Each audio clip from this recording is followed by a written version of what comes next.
Alors, les terriens de ce soir sont Michel Tabarot. Michel Tabarot, bonsoir. Alors, vous êtes maire du Canet, député des Alpes-Maritimes, secrétaire général de l'UMP. Et c'est vous qu'on voit à droite de Jean-François Copé, sur toutes les photos depuis 6 mois, à droite de Jean-François Copé. Donc, il restait de la place à la droite de Jean-François Copé. On a essayé de se faire une petite place, voilà. Autre terrien avec nous ce soir, Gilles Boulot. Oh. Alors, Gilles, vous présentez avec un grand succès depuis juin le 20h de TF1, et pourtant, on ne sait rien de vous. Vous voulez rester normal. D'ailleurs, même votre nom est normal, Boulot, alors que Boulot d'Arvor serait une autre gueule, quand même. Ou Poivre d'Ardisson. Autre terrien avec nous ce soir, Patrick Eudeline. Patrick Eudeline, bonsoir. Est-ce qu'on peut dire que vous êtes le Karl Lagerfeld du rock? Vous portez des lunettes noires, on comprend rien à ce que vous dites, mais tout le monde vous adore. C'est le principal. Et Mustapha El Atrassi. Mustapha, bonsoir. Bonsoir. Vous êtes ici ce soir parce que vous êtes drôle, enfin, faudrait mieux, parce que vous êtes à l'affiche du Trévise. C'est ça. Et les gens comptent bien vous donner de l'argent pour que vous les fassiez rire. Hein. Exactement. Ouais. Je suis une prostituée de l'humour. Voilà, absolument. On m'appelle Zayo dans le milieu. Bravo. En P3, après le zapping et Gaspard Proust, nous accueillerons notre invité du samedi 20h ce soir, Denis Carré, le Psy français, mesdames, messieurs. Voilà, l'émission s'appelle Salut les terriens et le groupe Les Gréments de Fortune.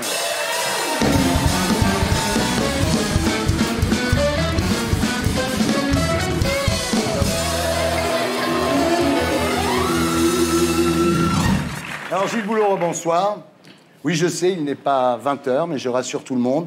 Gilles Boulot est tout à fait capable de faire de la télévision à 19h15. Hein. Difficilement. Difficilement, mais bon. Faut que je me réveille plus tôt.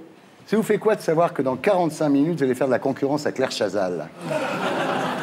Je ne fais pas de concurrence, c'est une offre différente. D'accord. Des choses comme ça. Alors, c'est vous qui, depuis juin, avez repris le légendaire fauteuil de Patrick Poivre d'Arvor au JT de 20h sur TF1. C'est vrai que sur le fauteuil, il y avait encore plein de cheveux. Non, mais il est possible que le fauteuil ait été changé. Alors, vous avez également trouvé les anti-sèches de Laurence Ferrari. Alors, il y avait marqué le président, c'est Sarkozy, le Premier ministre, c'est Fillon, et pense à sourire. Mais non, moi j'ai aussi des anti-sèches. Je me fais des. Bah oui, vous en avez aussi, des moi, j'ai fiches. tout, sans mes fiches, je suis voilà, personne. Oui, hein, il faut, voilà. Alors, depuis votre arrivée, le JT de 20h de TF1 a gagné 640 000 téléspectateurs. Mais vous êtes resté simple et discret. Tout ce qu'on sait de vous, Gilles, c'est que vous avez 50 ans, vous faites du jogging 5 jours sur 7, de 40 minutes à 1h30. Plus quelquefois. Ah ouais? 2h15, 2h30. Non. Ah si. Vous êtes slim, hein, bravo. Alors, le rédacteur en chef de Voici déprime complètement. Ouais. Vous présentez le 20h de TF1, on vous a jamais vu sur une plage avec les seins nus. Il n'est jamais trop tard. Alors, on sait rien de vous, hein. Votre femme, par exemple, elle fait quoi dans la vie? Danseuse au Lido. Non. Non. Ou alors, avant de me rencontrer, Oui. elle est journaliste. Ouais. Alors, vous avez déclaré, si on se dévoile trop, il ne faut pas s'étonner des retours de bâton. Je ne suis pas people. Je pense, enfin, je sais pas que je suis trop âgé, mais je suis arrivé dans ce métier trop âgé pour jouer ce jeu-là. Voilà. Il faut jamais se dévoiler, moi c'est Diams qui me l'a dit. Alors, quand vous prenez le métro, vous êtes pas rasé, vous avez des lunettes, personne ne vous reconnaît. Il y a 15 jours, je suis dans une boutique pour m'acheter des chaussures de ski. J'aime beaucoup le ski. Oui. Et j'étais, comme Jean-Claude Duss dans Les Bons et Fonds du ski, j'étais à Châtelet-Les-Halles avec mes chaussures de ski toutes neuves dans la pochette. Et je voyais des gens qui m'ont regardé en disant « Mais on a un drôle de zig dans la rame de métro, quoi. » Mais les gens ne m'ont pas agressé, m'ont pas... Voilà, ils sont très Vous êtes tranquille, l'avantage. Ouais. Mais c'est vrai que vous êtes super discret. Puis Jadas, à côté de vous, c'est Pete Doherty. Hein. Non. David est dans le même registre. Ouais. Alors, votre truc pour améliorer le JT de 20h de TF1, ça a été de faire moins de sujets. 14 sujets au lieu de 17, en 34 minutes. Vous avez multiplié les supports graphiques aussi. Et puis, vous n'hésitez pas à vous lever. Vous êtes prêts? C'est extrêmement difficile, parce que l'homme tronc doit se synchroniser, le haut du torse et le bas. Vous avez de belles jambes, vous avez de très belles jambes. Bravo. Wow. Voilà. Alors, vous êtes souvent debout. Le problème, c'est que ça vous oblige à mettre un pantalon pour présenter le journal, quoi. Ce que je ne faisais jamais avant. Bah non, mais Bruno Mazur, il le faisait en caleçon. J'avais le haut du tout. Non, pas en caleçon, j'étais en jean Ouais. avec des baskets. Là, c'est C'était pas fini, irrespectueux. ouais. Alors là, depuis, il faut faire des efforts vestimentaires. Vous êtes debout, il faut bien fermer sa braguette. Hein. Combien de braguettes ouvertes en 8 mois? Aucune, mais beaucoup d'angoisse. Mais quand vous êtes debout, vous n'avez pas peur que quelqu'un vienne vous piquer votre place comme ça? Si. Alors la raison de ce succès, c'est également votre style à l'anglo-saxonne. Vous avez été longtemps correspondant de TF1 à Washington. Et c'est là-bas que vous avez trouvé votre petite coupe CNN Ah non, ils sont plutôt très mal coupés, les cheveux des Américains. Ah bon? On appelle ça la coupe preppy. Vous savez, c'est bien droit derrière, bien dégagé derrière les oreilles. Ouais. Quant aux femmes, elles sont toutes votre comme coiffure ça, est ouais. trop naturelle. Ouais. C'est plus sous Hélène Choucrouta. Oui, sous Plus, Hélène, ouais, c'est ça. Plus comme ça. En tout cas, bravo. C'est quoi votre objectif? Que votre marionnette présente les guignols de l'info? À mon avis, c'est pas que je suis ennuyeux, mais je pense que j'ai pas assez de relief extérieur pour que ça les intéresse beaucoup. Ah ouais? Faut être, ou alors, super brillant, super gaffeur, Ouais. avoir un physique extraordinaire. Est-ce que j'ai un physique extraordinaire? Je suis comme vous, j'ai pas un physique extraordinaire. Non. On a les physiques. Lui... Non. Ouais. Lui, il est bel homme. Ah ouais, lui, il est beau. Ah, Lui, beau. il est bel homme. Ouais. Mon voisin de droite, très honnêtement, dans le métro à Châtelet-Léal avec ses chaussures de ski, tout le monde le remarque. Jamais pas de chaussures Moi, de je ski. suis le David McCallum de l'info. Personne ne me remarque, je suis transparent, dans l'homme invisible. Tu regardes le JT de 20h de TF1? Oui, ça m'arrive, évidemment. Ah ouais? levé à l'heure du 20h de TF. Oui, oui. Bonne vanne de Gilles Boulot. C'est bizarre, ça puisse paraître. Vous devriez faire un talk show. Alors, Mustapha El Atrassi, rebonsoir. Je suis content de vous voir. Merci. Très content de vous voir. J'avais peur que vous soyez parti vous entraîner en Afghanistan. C'est un projet. C'est un projet pour cet été. Voilà. Ah, toujours ce zozotement qui fait que malgré toutes les horreurs que vous dites, on vous adore, Mustapha. Bah, merci beaucoup. Bah, voilà. C'est gentil. Alors vous, contrairement à Gilles Boulot, on sait tout de vous. On sait que vous avez joué à la Love Factory, Oui. l'usine à rire à Los Angeles, sur Sunset Boulevard. Et c'est vrai que les Américains riaient pas de vos blagues, en fait, ils riaient de votre accent. Écoutez, non, parce que j'étais pas connu pour le coup, donc j'avais aucun acquis, ils m'avaient pas vu à la télévision, j'ai été pris sur audition. Il y avait 50 50 personnes, c'est incroyable. Je suis passé 50e, surtout, je me suis tapé la pression des 49 comédiens qui jouent en anglais avant moi, qui avaient de l'expérience. J'étais avec des potes, je leur ai dit, il faut que j'y aille, c'est pas ma langue et tout, ça n'a pas marché. Je suis resté, ils en ont gardé que un pour jouer 3 mois là-bas et j'ai eu mon nom en grand sur la façade Je l'ai vu. de la Factory. J'étais à Los Angeles, je l'ai vu. Je peux dire que c'est vrai. Bravo. Merci. On regarde à quoi ça ressemble. So my name is Mustafa, but everybody, nobody can pronounce it here in America. So apparently here I'm Mufasa from the Lion King. So all the American people think that French guys are gays. Don't laugh. That's not true, okay? French people don't look like gay. Gay people look like French, it's different, okay? But I have a great technique to please a woman sexually. Just listen, guys, I have a great technique to please a woman sexually. When it's time to make love, I turn the lights off, and a black friend of mine comes and replaces me. Thank you very much, my name is Mustafa. Voilà Mustapha El Atrassi à Los Angeles, à la Love Factory, bravo. Et les Américains se marrent. Ils se marrent, ouais. Tu sais, si tu payes des gens correctement, ils se marrent, il n'y a aucun problème. Le dernier qui avait réussi avant toi, c'était Maurice Chevalier. Il avait le même accent en plus. Et Maxence, moins fort, non? Comment je dois le prendre? Ah bah comme Bien, un compliment. bien. Maurice Chevalier quand même. Il est resté pendant 50 ans le français le plus Et célèbre. voilà. aux Et États-Unis. Roland McDan, je sais pas si tu es au courant, il a eu le prix du meilleur stand-up étranger à l'époque. Ah, tu casses tout, là. Ouais, je sais. Je sais pas si j'aurais dû en parler. Non, il s'était barré à l'époque parce qu'il avait un gimmick trop connu, il faisait lin-lin, je sais pas si tu te souviens. Ouais, ah oui, Et il allait au supermarché et tous les gens faisaient lin-lin comme ça. Et du coup, il s'est barré, il est devenu le meilleur stand-upper étranger à Los Angeles. Et voilà. Donc, Alors, il y a une chose que je ne savais pas, c'est qu'à Los Angeles, un graffeur très connu vous a proposé de faire un portrait de vous sur Melrose Avenue. Et là, pendant que vous bombiez, vous aussi, 6 voitures de keufs sont arrivées, direction la tôle. Et en tôle, il y avait des Mexicains. Et les bandits mexicains, quand ils ont commis un meurtre, ils se font tatouer une larme. ouais, moi aussi j'en avais une, mais c'était une vraie parce que j'avais peur. Comment tu sais ça? Je sais tout. Là, c'est extraordinaire. Oui, je me retrouve donc en prison avec des vrais meurtriers, quoi. Et je peux pas m'empêcher de déconner. Tu sais, on avait chacun une couette avec une pomme. Et il y avait le plus gros gangster qui avait, c'est plus une larme qu'il avait, tout son visage n'était qu'une larme, et j'ai chouré sa pomme. Aïe, aïe, aïe. Rien à foutre, moi.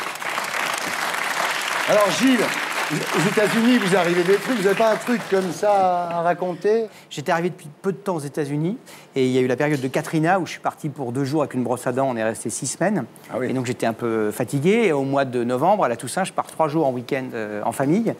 J'étais cuit, j'étais fatigué. On va au fin fond de la Virginie, depuis Washington. Et j'appuie un peu sur le champignon. Et j'étais à 88 miles à l'heure sur une section qui était limitée à 55. Comme dans les films, une voiture me serre. Et le gars me fait les papiers, clac, clac, clac. Il dit, bon, bah, d'abord, vous allez aller en prison. Et ensuite, il faut que je vous explique, dans le comté, c'est 1 jour de prison par mile au-dessus de la limite.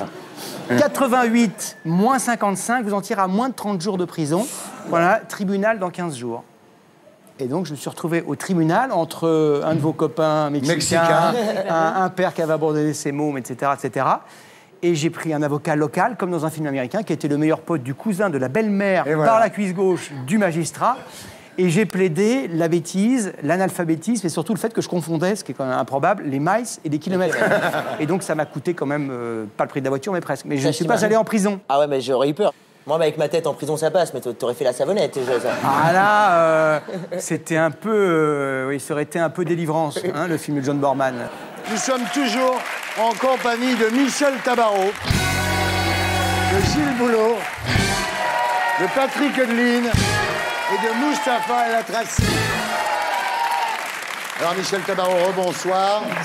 Vous êtes donc la blonde que l'on voit tout le temps à côté de Jean-François Copé, mais qui n'est pas Nadine Morano. Je dis ça pour rassurer tout le monde. Vous êtes donc maire du Canet, député des Alpes-Maritimes, secrétaire général de l'UMP et surtout copéiste de choc. Alors en tant que soutien actif de Jean-François Copé, vous avez voté combien de fois, vous, dans l'élection pour la... C'est pas sympa. On a fait voter, en tout cas. On a eu, sur 300 000 adhérents, il y en a 175 000 qui se sont déplacés pour aller voter. Ensuite, on a eu une période un petit peu tendue, comme vous l'avez vu, mais on redémarre bien. Mais voilà. c'est réglé, là, ça y est. C'est réglé. Ça se passe étonnamment bien, voilà. Non, mais c'est vrai que c'est un peu inquiétant, cette incapacité à compter les voix dans une élection interne, quand on veut gérer les déficits publics, quand même. Une élection très, très serrée. Très africaine. Les élections africaines sont un petit peu plus nettes au niveau des résultats. On a eu, parce que ce que le Parti socialiste a connu aussi il y a quelques années, une élection très serrée. Oui. Donc forcément, ça crée des tensions. On avait les chaînes d'infos, il y avait beaucoup de... Voilà, on était dans une période particulière. C'est de notre faute. Non, pas vraiment, pas vraiment. Alors finalement, tout ça s'est terminé comme à l'école des fans. Tout le monde a gagné. Et tout le monde a eu son cadeau. Vous, c'est secrétaire général. Ah, moi, j'ai été élue. J'ai été élue puisque pour la première fois, donc, on avait un ticket. Jean-François Copé m'a proposé d'être secrétaire général et le vice-président est Luc Châtel. Donc, par contre, nous avons fait depuis le mois de janvier un grand rassemblement avec toutes les sensibilités. Vous êtes copine avec Valérie Pécresse ? Écoutez, on a eu un petit accrochage voilà, qui n'a échappé à personne apparemment pendant cette campagne. On a travaillé ensemble et ça se passe bien. Alors, ce qui vous a donné le goût de l'engagement politique, ce sont les discussions autour de la table familiale. Il faut dire qu'il y avait matière à discussion. Votre père est Robert Tabarot, dit Le Rocher, ancien champion d'Afrique du Nord de boxe, poids moyen et mi-lourd. Alors, issu d'une famille de gauche, en fait, il a été l'un des fondateurs de l'OS à Oran. Il ne voulait pas que les pieds noirs quittent l'Algérie. Et plutôt que de rentrer en France, il a décidé de se battre jusqu'au bout en disant « on ne leur laissera rien ». Finalement, c'est dans l'Espagne franquiste qu'il se réfugiera, quittant Oran en 1962 avec sa femme enceinte de vous, et vous naîtrez à Alicante. C'est une histoire importante qui a en partie, je pense, expliqué mon engagement politique, puisque cette période est une période douloureuse, où il a fallu reconstruire avec la communauté pieds noirs un petit bout de France, en Espagne. Donc en arrivant en Espagne, votre père ouvre une pizzeria et il milite pour l'OS via l'association Solidarité et Union Française. Et vous allez dans une école qui s'appelait la Nouvelle École Française, créée par la communauté pieds noirs. En 1968, une loi d'amnistie gracie les membres de l'OAS. Et en 69, vous rentrez en France avec votre père. et votre mère à Cannes. Et donc, j'arrive à l'âge de 7 ans, sans connaître personne, dans un pays qui était le mien, mais que je ne connaissais pas.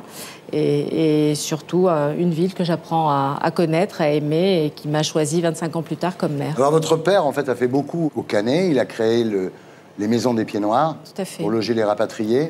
Et finalement, un jour, il a eu la médaille du mérite. Donc, Voilà.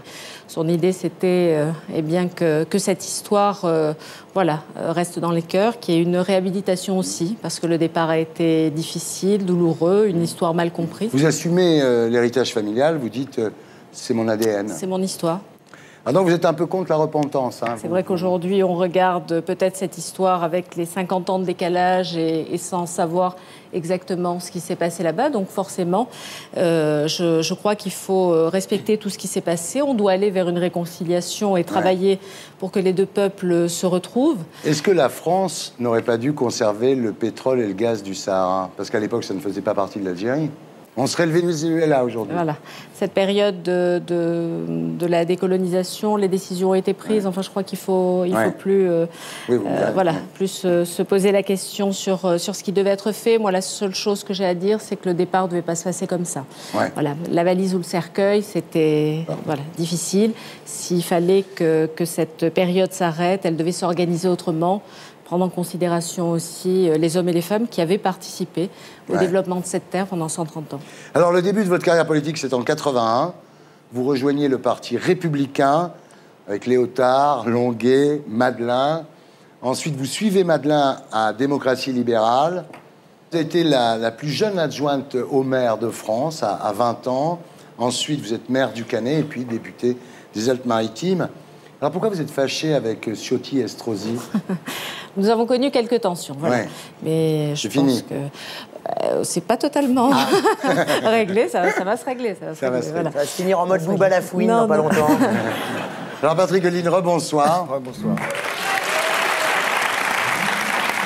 Alors vous êtes un ancien membre du mythique groupe de rock-punk Asphalt Jungle.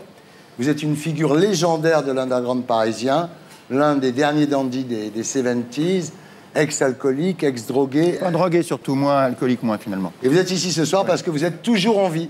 Oui, c'est formidable. Un big up.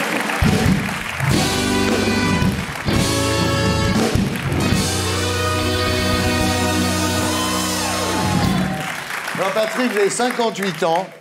Vous les faites pas, hein? C'est gentil. Vous faites beaucoup plus. Non, mais faut croire que ça concerne. Oui. Vous dansez encore le pogo ou vous avez peur de vous péter une hanche? Non, j'ai jamais dansé le pogo, de toute façon. Vous avez marqué les années 70. Le problème, c'est que l'inverse est vrai aussi, Patrick. Ben voyons.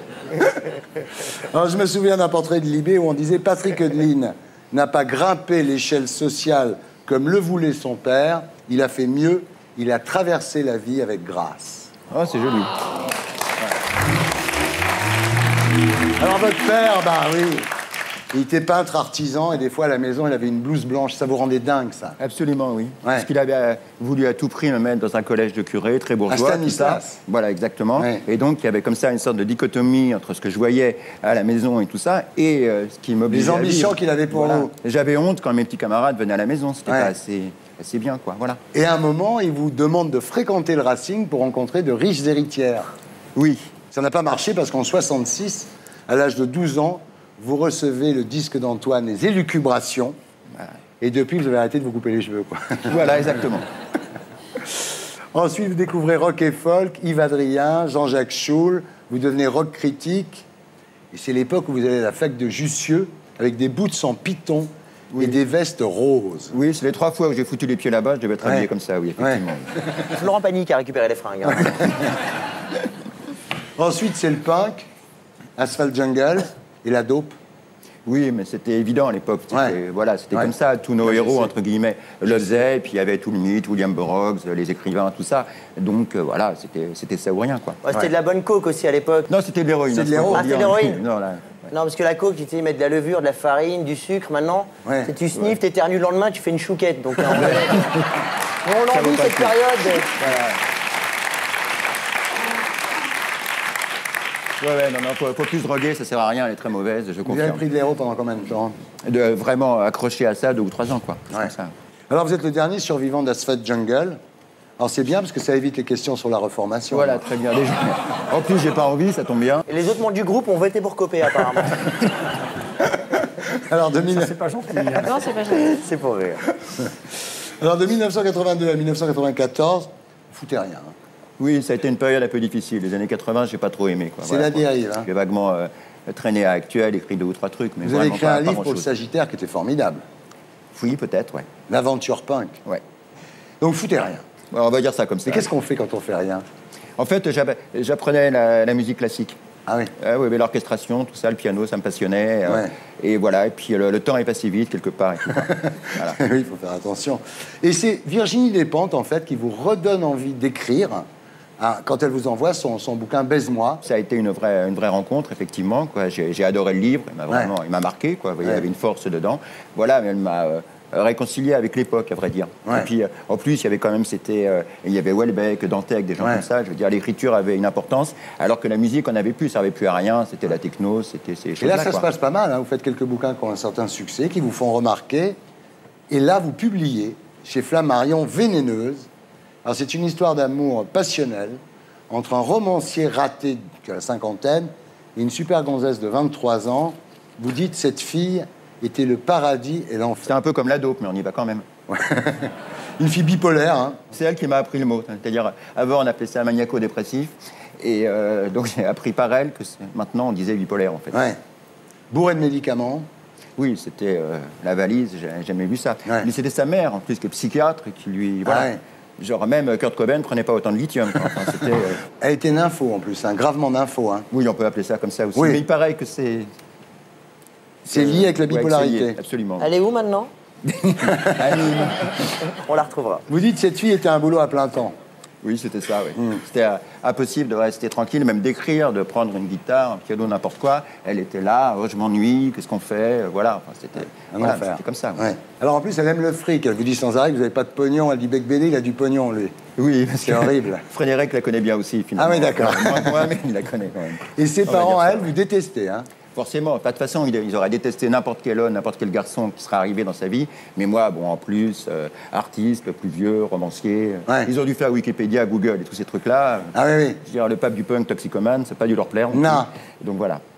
Du coup, ils m'ont dénoncé aux impôts, tout ça. Ils ont tout fait pour... ouais. Alors elle vous quitte un jour. Bah, elle n'arrêtait pas de retourner chez ses parents et de revenir. Je suis allé la récupérer là-bas 2 fois. C'était voilà. Ouais. Bon. Et puis bon, un jour, effectivement, elle est pas revenue, quoi. Avec un torero, elle s'en va. Ouais. C'est ce qu'elle m'a dit. J'ai jamais su la vérité. Ouais. En vrai, je suis pas sûr. Ça me paraissait un peu plutôt l'histoire du torero, à vrai dire. Quand elle s'en va, vous pensez à la phrase de Gainsbourg après Bardot, comment on fait? Oui, parce qu'elle était quand même assez jolie. Très on va jolie. dire. Elle est où alors? Elle est où exactement? L'adresse? Elle est à Nîmes. Alors, Ce qui est à Nîmes, tu te débrouilles. ce qui est vachement bien, c'est qu'un jour, vous êtes à Nîmes, vous tombez sur elle, elle est avec son mec, elle a un bébé, et elle vous dit quand même quand est-ce qu'on se voit? Est-ce que tu es à l'hôtel? Bah oui, puis j'ai répondu le seul truc à peu près intelligent. Pour une fois que j'ai dit un truc intelligent. Non, j'ai dit non, oui, bien sûr. Ouais. Vous aviez envie de dire oui? Non. Non. Non, une fois ça va, quoi. Ouais. Vous aviez donné. On va dire ça comme ça, ouais. Ce qui est bien, c'est qu'on ne croit pas une seconde que ça soit pas autobiographique quand on lit le bouquin. C'est vrai que c'est en jeu, c'est le premier livre en jeu. Il y a peut-être une raison, ouais. Ouais. Ouais. Mais il te ressemble, le gamin? Il a une barbe, des lunettes? Exactement. Ouais. En tous les cas, c'est vachement bien. Ça s'appelle Vénéneuse et c'est chez Flammarion. Bravo, merci. On passe maintenant à l'actualité de la semaine avec l'édito de Blacko. Et c'est Bruno Roger Petit, chroniqueur politique sur le site Le Plus du Nouvel Obs, que nous retrouverons sur ce plateau après le Magnéto. Le pape François va-t-il changer la face du monde? Au premier coup d'œil, c'est pas évident. Georges Mario Bergoglio a 76 ans, un poumon en moins, il vit seul dans un F2 et prend le métro pour se déplacer. Alors, pas vraiment le profil du super-héros qui va changer la face du monde. Mais s'il ne paye pas de mine, Bergoglio a des idées bien arrêtées. En 2009, il a déclaré que la pauvreté était une violation des droits de l'homme. Selon lui, il n'y a pas que la violence, la dictature et le terrorisme qui sont des atteintes aux droits de l'homme. Il faut aussi ajouter les structures économiques injustes qui augmentent les inégalités et la pauvreté. Bref, le nouveau pape considère que les patrons, les banquiers, les traders sont quasiment des terroristes. Tu peux trembler Wall Street, tes jours sont comptés. Le problème, c'est qu'on voit mal comment le pape pourrait avoir une réelle influence sur le fonctionnement de l'économie mondiale. Ben quand même, faut se méfier. En 78, quand Jean-Paul II a été élu, son objectif était de combattre le communisme. Sur le coup, tout le monde rigolait. L'URSS était une super puissance militaire, alors que le Vatican n'est qu'un micro-État défendu par des gardes suisses qui portent encore des hallebardes. Résultat, 10 ans plus tard, c'était la chute du mur de Berlin, et de nos jours, à part en Corée du Nord, il n'y a plus vraiment de régime communiste. Alors, si le pape François rencontre le même succès dans sa lutte contre le capitalisme, ben ça veut dire que dans 10 ans, le monde sera libéré de la dictature de l'argent. Alléluia! Voilà, c'était l'édito de Blacko, mise en image de Julien Grappe. Bruno Roger Petit, bonsoir. Bonsoir. Vous êtes chroniqueur sur le site Le Plus du Nouvel Obs. On vous retrouve aussi régulièrement sur iTélé, Europe 1 et Radio Classique. Bienvenue parmi nous. Merci beaucoup. Alors Gilles, vous avez réglé vos problèmes de traduction à TF1 ? Oui, c'était un peu compliqué. Oui. C'était un peu compliqué. L'italien n'est pas vraiment une langue rare, mais ce que j'ai appris à la faveur de ce léger dysfonctionnement, c'est qu'on a beaucoup de mal à trouver des interprètes hommes. C'est un métier qui s'est féminisé. On a eu du mal à trouver un homme, mais c'est vrai. Et voilà.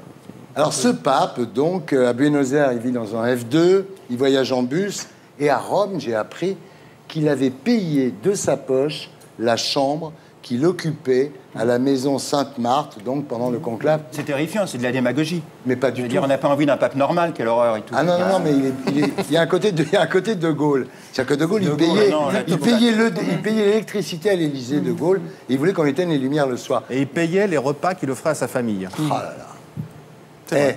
C'est autre chose que ta Kédine, là. Oh, pardon. C'est pas sympa. Non, c'est pas sympa, mais c'est vrai. Alors, est-ce que vous croyez vraiment que ce pape peut avoir contre le libéralisme la même efficacité que Jean-Paul II contre le communisme? À peu près autant, je veux dire, quand François Hollande dit les banques, tout ça, c'est fini, c'est mes plus grands amis. Tu penses qu'il n'y a aucun espoir? Évidemment. Comme un frère. Non, mais... Non, c'est des bisounours, enfin, c'est des jolis mots, tout ça. Non, mais quand il était cardinal et quand il était évêque à Buenos Aires, il s'était élevé contre ce qu'il appelait les excès du néolibéralisme. Oui. Donc je pense pas que et il aura une Clio comme Papa Mobile. Ouais. Voilà, mais je suis pas certain que ce soit un gauchiste échevelé. Il y a toujours deux visages de l'Église et finalement, ce pape-là, le pape François, c'est génial de ne pas avoir choisi un numéro parce qu'on est toujours obligé de dire le pape François. Le pape François, c'est très fort. Oui, en termes François Ier, c'est tellement ridicule que ne tu dites vois, pas un le peu père pas. François, Bruno. Oui, voilà, ne confondons pas. Pas de privauté, pas de familiarité. Oui. En tout cas, c'est intéressant parce que effectivement, sur le plan des mœurs, ça ne va pas être ce qu'on appelle un progressiste et un conservateur. Donc effectivement, le mariage catholique sera toujours celui d'un homme et d'une femme. La question du préservatif restera telle qu'elle a été définie. Ça ne bougera pas. En revanche, ce qui est quand même frappant, et c'était déjà le cas sous Benoît XVI, dès qu'on parle social, l'Église, conformément à sa tradition, est toujours du côté des plus démunis et des plus pauvres. Mais Jean XXIII l'était, tous les papes l'ont été, tous ont fait le sketch, tous. Non, c'est pas forcément un sketch. Quand il y a eu le discours de Grenoble de Nicolas Sarkozy, l'Église catholique, par la bouche de Benoît XVI lui-même, a quand même fait savoir qu'elle n'approuvait pas. Et ça a conduit François Fillon, à l'époque, à prendre modérément, mais certainement, ses distances avec ce discours. Donc quand l'Église va sur le terrain social, elle est toujours écoutée. Et ça joue un rôle beaucoup plus important que ce que tu sembles croire. D'accord, mais quand on parle de pape progressiste Jean XXIII, il y a eu des conciles, tu vois, je veux dire, après, il y a eu les prêtres ouvriers, il y a eu plein de changements. Je veux dire, bon, dans l'Église et tout, lui, il fera rien. Non, mais on n'en sait rien parce qu'on ne le connaît pas. Ce qu'il fera. Voilà. Il a parlé, il a dit. Mais il y a une posture sociale qui est intéressante. Le fait de prendre François comme nom de pape en référence à François d'Assise, qui était une révolution de l'Église par la pauvreté, par l'ascèse, comme Ignace de Loyola, parce qu'il était aussi jésuite, la Renaissance. C'est un signe. Ce qu'on a du mal à expliquer aux téléspectateurs, c'est l'influence morale, sociale, politique que peut avoir un pape. Parce que pour la plupart des gens, c'est un peu hors sol. Mais au début du siècle précédent, il y avait un pape qui s'appelait Léon XIII, qui a fait une encyclique qui s'appelait Rerum Novarum, et qui n'était pas uniquement pour les gens qui étaient férus de religion. De ceci est sorti ce qu'on a appelé les cathos de gauche, les cathos sociaux. Le sillon de Marc Sanguier. Et de ceci est sorti un syndicat qui était la CFDT, la CFTC, qui ont encore... Les Jeunesses ouvrières chrétiennes. Les Jeunesses ouvrières chrétiennes. Jacques Delors et plein d'autres. Donc, c'est intéressant de tirer ce fil-là entre un esprit pur, pourrait-on dire, d'un pape, et puis ce qui peut se passer en France, en Allemagne, en Italie, sur le champ politique et syndical. Dans le sillon de ce que vient de dire Gilles, il ne faut pas oublier que Léon Blum, grand socialiste, considérait, après la Seconde Guerre mondiale, que l'Église était une internationale, pas ouvrière, mais en tout cas sociale, avec laquelle les socialistes devaient travailler. Donc ce pape, Mustapha. Alors moi, je rêve d'un pape musulman un jour. Tu vois, papa mobile, ça sera une 504 break. Alors, toujours, Mustapha, il y a eu un certain nombre de papes arabes. Oui. Il y a eu entre 730 et 741 le premier pape non européen depuis 1300 ans, c'est François. Oui. Mais entre l'an 730 et l'an 741, il y a eu beaucoup de papes qui venaient du Maghreb et le dernier était syrien, ce qui n'est même pas le Maghreb d'ailleurs. Il y a eu des gens qui venaient de Libye, de Cyrénaïque, etc. Il est trop fort ce boulot. Mais il y a eu également une papesse. Moi, il y a un truc que j'ai jamais vu et dont je rêve. J'ai jamais vu la papa mobile faire un créneau. Elle roule tout le temps, on l'a jamais vu s'arrêter. Je veux voir le mec galérer, tu vois. Mais comme c'est un pape humble, ça va être une Twingo ou un truc comme ça, tu vois, histoire de... Il y avait le choix entre le blindage et la marche arrière. Il y a un truc extraordinaire, je ne sais pas si vous avez vu ça, c'est le tweet qui a été envoyé le 11 février. Ouais. Voilà, il est là. C'était le 11 février, donc Benoît XVI n'avait pas encore démissionné. Et la fille dit, mon Jules a rêvé que le prochain pape s'appellerait François Ier. Elle le savait avant. Mais comment elle le savait? Elle a rêvé de François Hollande. Alors j'ai regardé les commentaires sur Internet, il y a des gens qui disent, bah oui, c'est Dieu existe, quoi. Donc, mais surtout, ce qui est incroyable, c'est qu'elle le dit, le prochain pape s'appellera François Ier parce que Benoît va renoncer. Ouais. Parce qu'il est une prescience incroyable, ou alors ce qu'on appelle en anglais un hoax, c'est-à-dire un truc bidon qui a été inventé, un fake. Alors, attendez, on y a pensé. Ce qu'il aurait fallu qu'elle fasse, en fait, c'est qu'elle fasse le même tweet avec tous les noms possibles et qu'elle efface, évidemment, tous les autres. Ouais. Sauf que François, franchement, quand vous faites la liste des noms de papes, il n'y a pas François. Ça n'a jamais existé. Ça n'a jamais existé. Et des papes démissionnaires, il n'y en a pas eu depuis 1274. Voilà, donc ça fait quand même un bail. C'est incroyable. Ouais. Voilà, vous qui êtes un esprit voltairien comme ça... Bruno, ça doit vous ébranler quand même. C'est comme les miracles à Lourdes, parce qu'à Lourdes, il y a vraiment des miracles à Lourdes. Il y a aussi d'autres miracles qui me sidèrent. C'est par exemple, je vois tous les bouffeurs de curés traditionnels, Mélenchon, le Front de gauche, les athées, l'ultra-gauche, qui sont toujours les premiers quand il se passe quelque chose comme ça, notamment l'élection de l'année, à se précipiter pour dire voilà ce que le pape doit faire s'il veut être un vrai pape catholique. Et ça, j'adore. Les bouffeurs de curés qui d'un seul coup... Mais vous ne répondez pas à ma question. Le voltairien que vous êtes, comment peut-il s'accommoder de ce tweet? Mais je m'en accommode très bien. Vous savez, je suis un agnostique spiritualiste, donc ça me convient. Ah, d'accord. Vous êtes un peu comme Mitterrand. Et voilà, je crois aux forces de l'esprit. Et vous, Gilles? Je suis sidéré. Je pense que Yolanda doit avoir une sorte de présence. C'est le docteur Spock de la chrétienté. Elle doit voir dans l'avenir. Je ne sais pas. Je trouve ça incroyable. Si elle peut prévenir, je sais pas, l'épaisseur de votre compte en banque dans un mois, ou j'espère. Vos chances de devenir pape pour succéder. Michel, comment vous vous accommodez de ça? Difficile de réagir face à ça, voilà. C'est vrai, c'est très étonnant. Et toi? Avec mon côté gothique, ça me paraît tout à fait normal. Prévisible. Mais c'est marrant ce mélange aujourd'hui entre la technologie et la religion. Moi, j'ai visité une église il n'y a pas longtemps. Et il y a le Wi-Fi à l'église. Ouais. Donc on peut même pas dire Dieu nous entend pas, il a du réseau. Il passe quelque chose. Tu vas dans les églises, toi? Exactement. Qu'est-ce que tu vas faire dans les églises? Bah je sais Piquer pas. Piquer les troncs. Sur des bougies, tout ça. Ce qui est terrible, c'est que les orgues ne marchent plus dans les églises. Ils te passent, tu vois les trucs sur les enceintes, je citerai pas la marque pourrie, tu vois, et tu as les orgues sublimes qui ne marchent pas, qui sont toujours en panne, tu essayes de rencontrer le responsable, parce que je suis passionné par les grandes orgues et tout ça. Il n'est jamais là, le mec, ça marche jamais, c'était... Bon Bruno, si vous deviez dire quelque chose au pape comme ça, vous lui diriez quoi ce soir? N'ayez pas peur. Jean-Paul II. Si tu devais dire quelque chose au pape? Bah, il n'a plus qu'un poumon, donc j'aurais pas le temps de dire grand-chose. Qu'est-ce que vous lui diriez au pape? Moi, je trouve qu'il a démarré merveilleusement bien. Voilà. Ouais. Je trouve que le fait d'avoir montré cette humilité, cette proximité, c'est un signe fort et je l'encouragerai à continuer dans cet esprit. Gilles, vous dites quoi au pape? Il nous regarde, là, il faut sans doute que vous bougiez parce que la concurrence est rude. Pas mal. C'est un peu comme TF1 et France 2, quoi. Ça rend meilleur. Et toi? Je dirais, fin créneau pour voir. Merci. Merci Bruno d'avoir été avec nous. Gilles, merci d'avoir été avec nous. Nous sommes toujours en compagnie de Michel Tabarot, de Patrick Evelyne, de Mustapha Latraci, et nous accueillons notre invité du samedi 20h ce soir, Psy. Alors, Denis Carré, bonsoir. Bonsoir. Vous n'êtes pas Psy, vous êtes son sosie. Et vous nous raconterez à 20h les conséquences de cette incroyable ressemblance. Et maintenant, j'accueille Gaspard Proust pour Elle est pas belle la vie.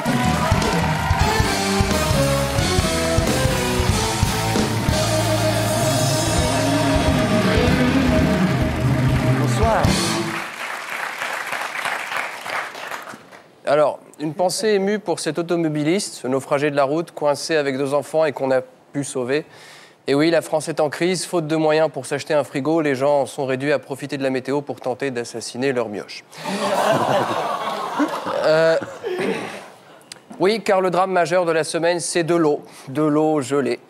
Dieu, trop occupé à se choisir un délégué terrestre, a par inadvertance mis la France au congèle. Résultat, politiquement, conséquence redoutable. Mercredi, alors qu'il avait arrêté de neiger depuis 24 heures, Jean-Marc Ayrault prévoyait, face à la neige et au verglas, encore 48 heures difficiles. Pauvre Jean-Marc, encore un peu, il nous donnera les coefficients des marées, les risques d'avalanche et l'horoscope. Ayrault qui appelle à la patience et à la vigilance. Moi, je n'en peux plus. Pourquoi dans ce pays, à chaque fois qu'il y a un nuage un peu chargé qui passe, j'ai l'impression d'être en maternelle? Je veux dire, c'est le genre de truc qui me donne envie d'être Premier ministre, tu vois. Moi, Premier ministre, je vois le blizzard qui arrive, je balance à la France entière. Demain, verglas et chute de neige. Surtout, n'oubliez pas vos tongs et vos paréos, tas de débiles.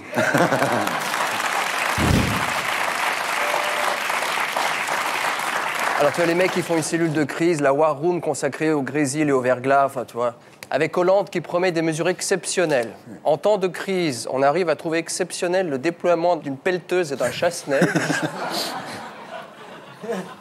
Alors, c'est que le début, hein. Je sens que Hollande va jouer les gros bras contre l'acharnement météorologique. Vivement qu'il nous monte les crocs face à la canicule, contre le temps qui passe, le saignement des gencives quand on se brosse les dents, enfin tout le... Moi, personnellement, j'aime beaucoup les catastrophes météorologiques. Parce que sans catastrophe météorologique, aurait-on la chance de voir passer dans les yeux de Delahousse la menace soudaine que représente pour lui Laurent Romeshko?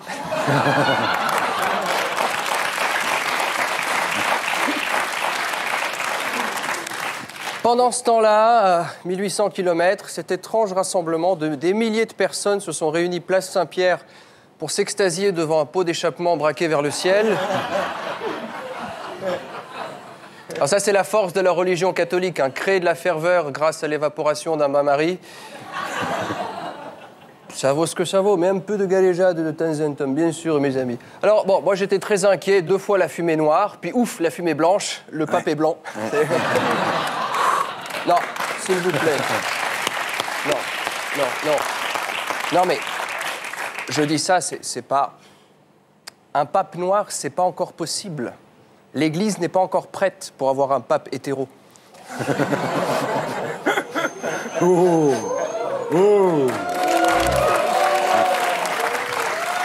Alors, je dis ça, beaucoup de catholiques vont dire que c'est complètement gratuit, c'est vrai. Mais Dieu est amour et Dieu m'aime, donc faites pas chier. Bien sûr. Non, mais c'est vrai que c'est très pénible, ce procès en pédophilie permanent. On juge au lieu de comprendre.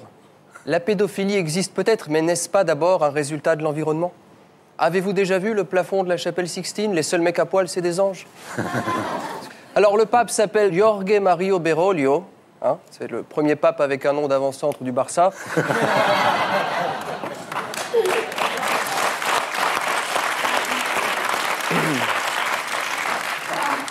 Je dis tout ça, évidemment, j'aime beaucoup le pape. C'est quand même le digne successeur du surréalisme. C'est le seul type au monde qui est capable de se promener au milieu des guerres, de la misère et de la souffrance, tout en disant « Je vous annonce une bonne nouvelle, le Christ est joie ». Ouais. C'est à peu près autant d'intérêt que traiter un cancéreux aux huiles essentielles, mais enfin bon, passons. International, à Shanghai, des milliers de cochons morts sont repêchés au fil du fleuve. Après vérification, il s'agirait de la livraison qu'attendait Findus pour ses boîtes de maquereau à l'huile.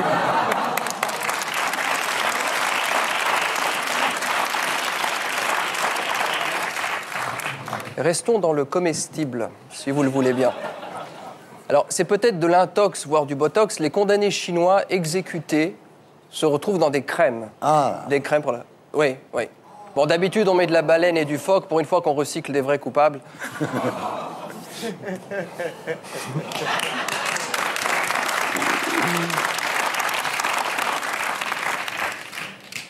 Eux, au moins, ils ont une vraie politique de répression. Lion. À la ville, pas l'animal qui fait miaou. Bien sûr, Lion. Un homme qui jette de l'acide sur 3 prostituées. C'est quand même terrible, hein, les ravages de la malbouffe sur la qualité du sperme.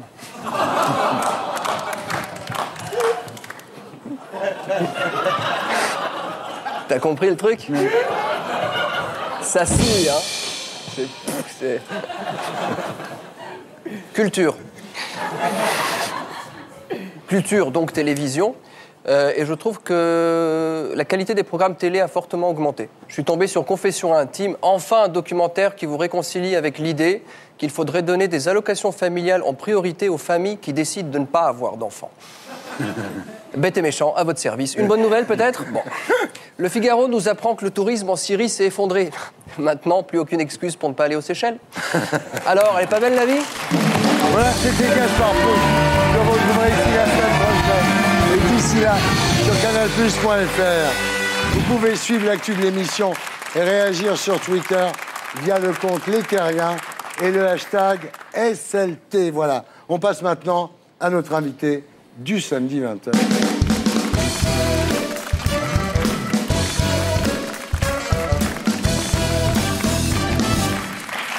Denis Carrère, bonsoir. Bonsoir.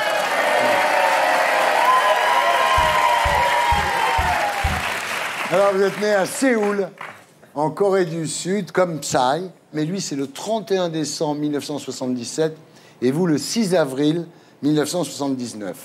Alors, vous n'avez aucun souvenir, évidemment, de la Corée, puisque vous avez été adopté à l'âge de 3 ans par un couple de Clermont-Ferrand, les Carré. Vous avez été adopté pourquoi? Je pense que j'ai été abandonné, j'ai été adopté d'un orphelinat. D'accord. Alors, les Carré, Monsieur Carré est infirmier en unité psychiatrique et Madame Carré est secrétaire médicale. Alors, vous grandissez à Clermont-Ferrand. Évidemment, à l'école, vous êtes le seul asiatique. Tout à fait. Une différence notable. Vous êtes même le seul d'une ethnie différente, en fait. Tout à fait. Alors, votre différence ne vous handicape pas du tout, au contraire, vous vous en servez. À la récré, vous montez sur une table en pierre au milieu de la cour, et là, vous faites le mariole. Je me suis toujours dit, naturellement, que ma différence, autant l'utiliser plutôt que de la subir. Ouais. Et effectivement, j'ai toujours aimé être, on va dire, sous les feux de la rampe. Là, vous y êtes, là. Voilà. Et donc, effectivement, pendant la récré, je me souviens faire du one-man show. Et puis, il y a autre chose, alors, qui est assez incroyable, c'est que vous voulez être riche. C'est rare, les enfants qui veulent être riches très jeunes. Et il y avait une raison très particulière pour ça. J'ai toujours dit, et je me suis toujours mis dans la tête, je voulais être, à l'époque, on me demandait « qu'est-ce que tu veux faire plus tard ?» Je disais « président de la République », parce que cette personne doit être la plus riche du monde. Ah oui. Et comme ça, je pourrais dire à ma femme qu'elle pourra avoir le choix de travailler ou pas. À l'âge de 7 ans, vous lancez dans un business de badges à 2 francs pièce et vous les vendez. À l'époque, il y avait ces pins, enfin ces badges jaunes avec le smiley, les 2 points noirs et le sourire. Et ce que je faisais, c'était sur mes cahiers, je dessinais des cercles et j'allais, pendant la récré, demander à mes camarades de dessiner ce qu'ils voulaient. Le soir, je laminais ça avec le scotch gracieusement donné par mon père. Derrière, je mettais un morceau de carton, une épingle à nourrice gracieusement donnée par ma mère. Et le lendemain, je vendais ça 2 francs. Et voilà. Alors, à l'adolescence, vous vous tournez vers la musique. Là, vous voulez devenir chef d'orchestre. Tout à fait. La musique a toujours été une grande passion. Alors, les cours passent un petit peu après tout ça. Hein. Vous obtenez votre bac de justesse avec 10,03. C'est pas énorme, mais vous l'avez toujours, je l'ai eu. Oui, voilà. Oui. Et alors, à la fac, quand vous étudiez l'anglais, vous décrochez complètement. Hein. Vous mettez 5 ans pour avoir le DUG, quand même. Oui, c'est ce qui est bien, mais pas top, comme diraient certains. Effectivement. Donc, on m'a mis à la présidence du bureau des étudiants d'anglais. Ouais. Et j'ai découvert l'univers de organiser les soirées, d'organiser les voyages, et voilà. Alors, en 2001, au cours d'un voyage étudiant en Irlande, vous décidez de vous expatrier dans ce pays et vous commencez très courageusement comme balayeur au rayon charcuterie dans un supermarché. C'était une expérience. Au moins, je peux dire, j'ai un peu touché à tout, à la viande et à autre chose. Et il n'y avait pas de cheval à l'époque. Hein. Ouais. Et donc, ça a été une première expérience, mais ça m'a permis d'apprendre la langue, d'apprendre le système. Ensuite, vous trouvez un job de téléopérateur dans un centre d'accueil. Alors évidemment, c'est la bonne époque, c'est l'époque du boom économique en Irlande, donc ça va très vite. Et bientôt, vous serez directeur de clientèle dans la société britannique de téléphonie O2. C'est là où je me suis rendu compte que l'Irlande et les pays britanniques en général a donné cette opportunité. À partir du moment où on veut, on peut. Ouais. Et il est toujours d'ailleurs très facile de grimper très vite. Alors 4 ans plus tard, vous entrez dans une entreprise de services juridiques qui s'appelle Compliance and Risks. Et là, vous voyagez dans toute l'Europe. Enfin, ça marche très bien pour vous, en fait. C'était vraiment le moment où j'atteignais, on va dire, le sommet. Donc au niveau salaire, au niveau avantage. C'est vrai que j'avais gardé mes petits coupons de tickets d'avion et en 2009, je me souviens, j'avais un total de 258 tickets d'avion sur 366 jours.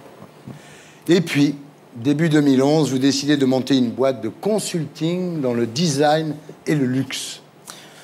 Et là, c'est le fiasco total. Je me suis dit, ça s'arrête quand? Ça s'arrête là.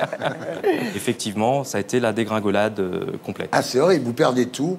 Ça a été un moment de galère. Difficile, ça a été très très dur, puisque au fond de moi-même, je ne voulais pas abandonner. Et je me suis dit, je vais aller jusqu'au bout. Donc j'avais 2 choix. Il me restait un peu d'argent pour pouvoir payer mon loyer, le loyer du bureau, plus assez pour payer le loyer tout court. Donc je me suis retrouvé pendant 5 semaines à dormir sur ma chaise et une table, à manger du burger à 1 €, cheval ou pas. Et là, j'ai vraiment connu le fond. Et pour moi, le plus gros échec aurait été de dire... Bon, je rentre à la maison, c'est fini. Et je suis allé vraiment jusqu'au bout de... Vous ne vouliez pas aller voir vos parents, ça vous... C'est pas que je voulais pas aller les voir, c'est que au fond de moi, je disais, j'ai suffisamment de capacité, suffisamment de force pour y arriver. Et là, vous commencez à sortir avec des amis, effectivement, parce que vous ennuyez beaucoup. Et en septembre 2012, une copine de bureau vous montre une photo de Psy sur Internet. Elle vous dit, regarde, c'est fou comme il te ressemble, ce type. Mais vous ne faites pas vraiment attention à l'époque. À ce moment-là, je regarde la photo et je me dis... Ah oui, effectivement, il y a une ressemblance, mais je dis, mais il est beaucoup plus gros, lui. Voilà, c'est ce que je me suis dit. Ça s'arrête là, quoi. Et en fait, j'ai posté donc, cette photo sur un réseau social. Et là, plein de personnes m'ont dit, mais qu'est-ce que tu fais avec Britney Spears et Simon Cowell? Voilà, c'est incroyable. Alors, le 15 septembre, vous devez aller voir Lady Gaga au Aviva Stadium à Dublin. Et là, un type se jette sur vous et vous dit, laisse-moi prendre une photo avec toi. C'était assez irréel. J'arrive dans le stade.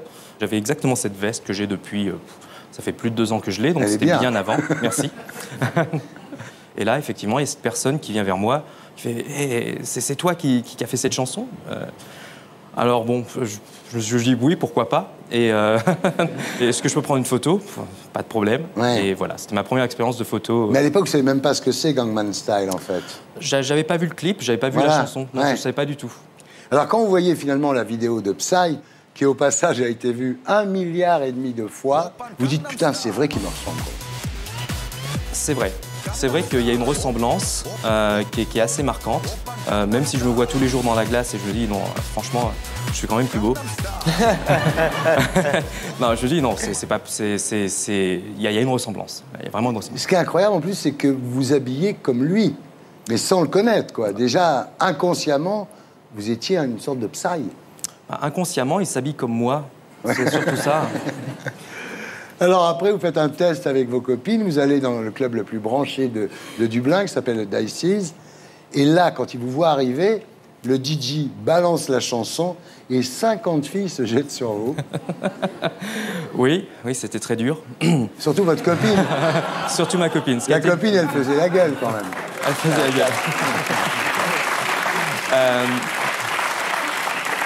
Ce qui a été le plus dur, je pense, pour elle, ça a été les filles qui lui demandaient « Hé, toi, je vous prends en photo ?» Et arrivé un moment, elle a fait la prochaine qui demande ça, je lui balance ma tarte dans la gueule. Alors, les videurs vous évacuent vers le carré VIP parce que vous êtes là. Vraiment, tout le monde se jette sur vous.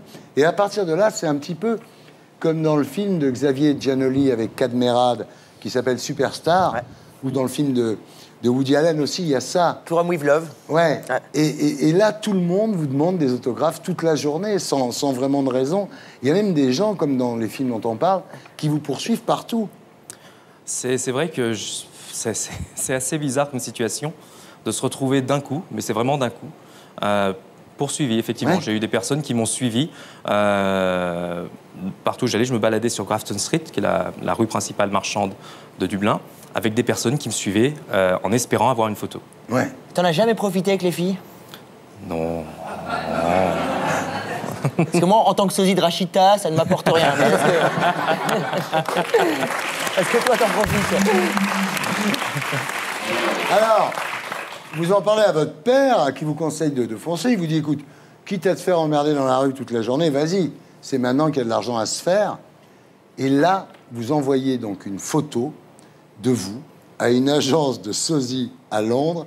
Et les mecs lui répondent, non, c'est votre photo à vous qu'on veut. C'est génial. C'est incroyable. Ça rappelle Chaplin, il y avait une espèce de soirée, une cérémonie des sosies, comme ça. Chaplin, le vrai Charlie Chaplin, il va. Et il y a une trentaine de Chaplin. Et il y va, le vrai, il va. Et il arrive 6e. Ouais. C'est une vraie histoire. Ouais, voilà. Et donc, ils vous signent le contrat, évidemment, tout de suite, quand vous leur dites que c'est vraiment vous, que c'est pas Psy, quoi.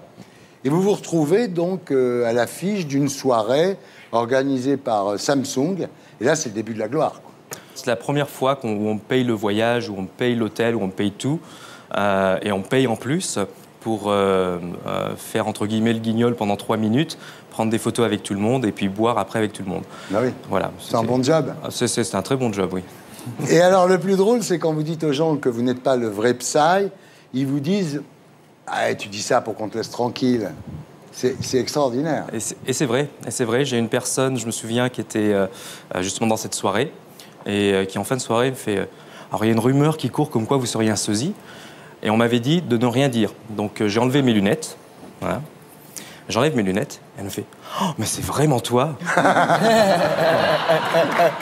Et les gens vous demandent de montrer votre passeport, en fait. J'ai eu le droit à ça. J'ai eu le droit à ça récemment pendant une Fashion Week à Barcelone, où des personnes m'ont attendu jusqu'à la fin de l'événement. Ils sont venus vers moi prendre des photos et m'ont demandé une photo. Et je leur ai dit, parce que bon, j'en avais un peu ras-le-bol à ce moment-là, je fais « Mais vous savez que je ne suis pas Psy ». Et là, il y a une fille qui me regarde étonnée. Je fais « Non mais, vous avez un pass VIP, vous êtes forcément Psy ». J'ai fait « Non, je ne suis pas Psy ». Fait « Vous avez votre passeport avec vous, vous pouvez le prouver ». Qu'est-ce que je peux dire face à ça, quoi. Je pouvais rien faire, donc j'ai fait bon. Et puis il y a une personne qui a dit bah, Psy ou pas, je veux une photo avec vous. Voilà. D'accord. Mais moi, on fera une photo ensemble après. D'accord.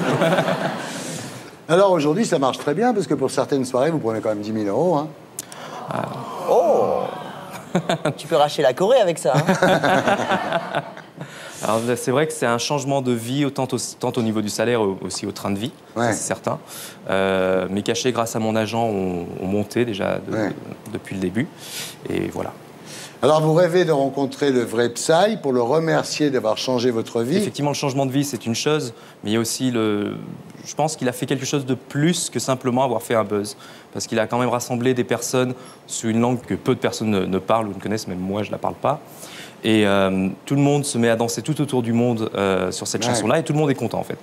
Donc j'aimerais lui dire merci pour ça. Et effectivement, j'aimerais lui dire, bon, maintenant, qu'est-ce que ça te fait d'être mon sosie? Bravo. C'est cool, non? Ah mais il lui ressemble vraiment beaucoup. Si tu croises le vrai, il va te regarder, il va se recoiffer à un moment donné. Et 10 000 €, c'est tout le temps ou pour une circoncision, tu peux éventuellement... Pour les bar mitzvahs, il fait des prix. Merci. Merci. Voilà, c'était Salut les Terriens, votre talk du samedi, avec Michel Tabarot, secrétaire général de l'UMP et député maire des Alpes-Maritimes, Gilles Boulot, du lundi au jeudi aux commandes du 20h de TF1, Patrick Edley pour Vénéneuse chez Flammarion, excellent, bravo, merci. Mustapha El Atrassi sur scène au théâtre Trévise et le DVD du spectacle, toujours dans les bacs.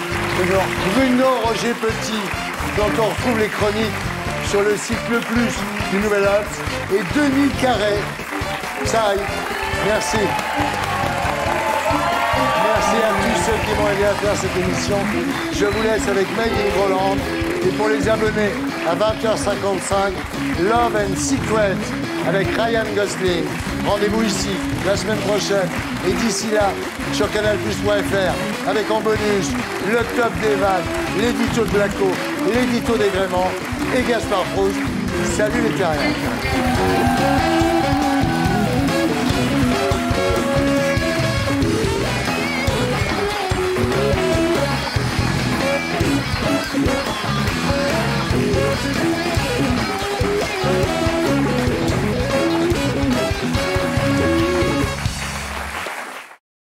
Et pour être sûr de ne rien rater de Inarditube, abonnez-vous et mettez un pouce bleu.